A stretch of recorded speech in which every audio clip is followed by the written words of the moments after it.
Economic uncertainty, what to do.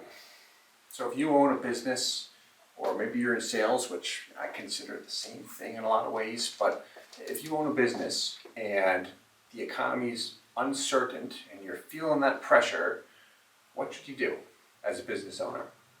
What do most people do? What do most companies do? Right?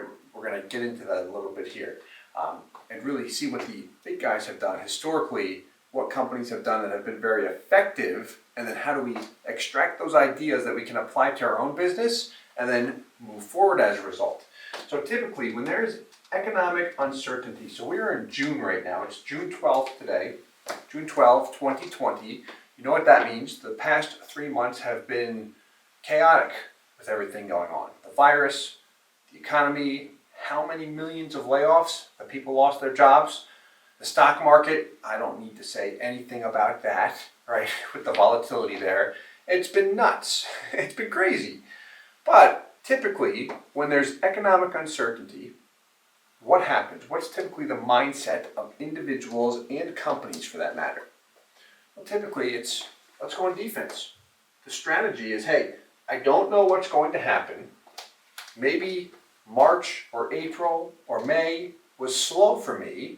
I'm a little nervous because I've got employees, so the best strategy here is to lay people off, play defense, and then when I see the light at the end of the tunnel, tidal wave passed, I can come up for air and let's hire people and start to push forward again. Can do that. Sure, you can do that. Nothing wrong with that either. I'm not saying not to do that. If we have to make certain moves, tough decisions like that, whatever position we're in, we're in. But anyway, where I'm going here, the strategy is often play defense. If I've got to lay off employees, my marketing spend, I've got to decrease it because the revenue didn't come in like it used to. We see that happen all the time. But then, here's what intrigues me. 2008, we know what happened. 2009, and you can Google search this, Google search Apple 2009 recession. They had one of their best years ever. The recession, in a sense, did not affect them. How do they keep going up when everyone else is stagnant and just suffering? How? They expanded into the marketplace. Their competition backed up. 2020, within the midst of the coronavirus, people laying off, Amazon, I don't know how many people they hired, but I do remember seeing on several occasions, Amazon's hiring 100,000 people. I feel like a month later, Amazon's hiring 75,000 people. Just pouring it on. Now they had a demand, they needed to do that, but at the same time, from a business owner's mentality, what can happen when things are slowing down and there's uncertainty is, I don't want to hire more people, let me just work the current individuals I have, let me work them, get the maximum value out of everyone, maximum efficiency. Nothing wrong with that. But these guys, think of these guys, hired 200,000 people, however many it was. Put more people on, increase your firepower, and now they're just propelling forward. They are already propelling ahead everyone. Now look at them. My goodness, talk about if you're playing chess, a dominant move, checkmate. I don't know how many competitions are going to compete with that. Point being, whether you are large or small, starting a business, whatever it might be, here's how I look at it, is if you have the means, whether that's just from time, monetary, whatever it might be, to say, okay, I'm not going to just play defense. I'm going to try and push into the marketplace because all my competition has backed up. Right? Typically, when there's uncertainty, are people spending more money or less money on marketing? Less. Are they hiring people or laying people off? Or saying, let's just keep what we have? How do I hire people? Well, the work's not there. Create work.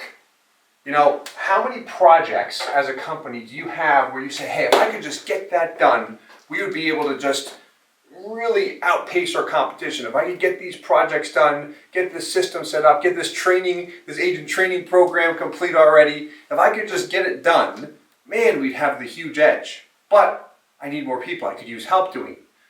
uncertainty occurs, usually what happens is the owner and the people that have been with the company for a while end up working way harder to keep things going, keep priming the pump, all that good stuff.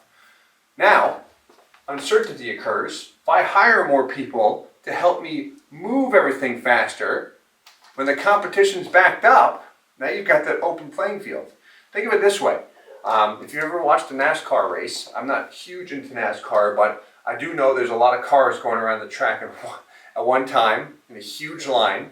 Say it's 100 cars at once and you're in the middle of the pack. You don't have much room to maneuver. You're stuck there.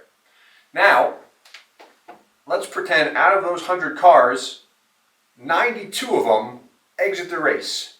A storm's coming, they say, hey, we just want to kind of go on defense and not drive right now.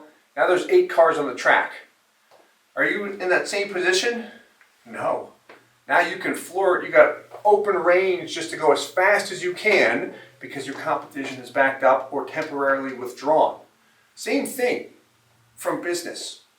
It's a good chance to try and expand into the marketplace. Is it risky and scary? Sure. It definitely is. But is it strategic? Absolutely. Can pay off as well. So this is not meant to be advice to say, hey, just go for it, man, spend all your money because it's going to work out. No, think through. These companies got big by making moves when the competition was no longer there. Can you do that in your business? We're looking to do it in the life insurance industry with our business. It's the month of June right now, and I'm trying to hire 10 people this month. 5 for our permanent staff, additional permanent staff, and then 5 for agents. I tell my staff that, they think I'm nuts, but I mean, I'll keep pushing, we'll get 10, and if not, we'll get them next month. As we continue to recruit, go through the qualifying process, all that good stuff. Is it risky? Sure it can be, but we'll continue to push things forward. The reason why is that's the golden opportunity. You know, if you look at the stock market, it's up and down all the time, you can try and time it right. That happens all the time, market up and down. A contraction, an economic contraction, does not happen all the time. Happens 08 to 2020, 12 years, and now you've got a shot to do it. But when things start to get better, then everyone gets on board with that as well. So, just some thoughts, tips, advice. I would really view it, if you own a business, is hey, how can I look at the situation, assess the situation, and see where I can make a strategic move to push forward fast. And the big thing is, speed is everything. You can make a quick decision and say, hey, if this works, I got to go for it now. I would do that. If we get hesitant, a lot of times what ends up happening is we don't do it at all. But starting to ramble, we're going to wrap up here. Hope this helps, and we'll talk to you soon. Hey guys, Steve Parisi here. If you enjoyed the content you just saw, please subscribe, like, and hit the notification bell for future videos. If you'd like more information or to see some custom policies for yourself, feel free to call or email our offices at the contact information below.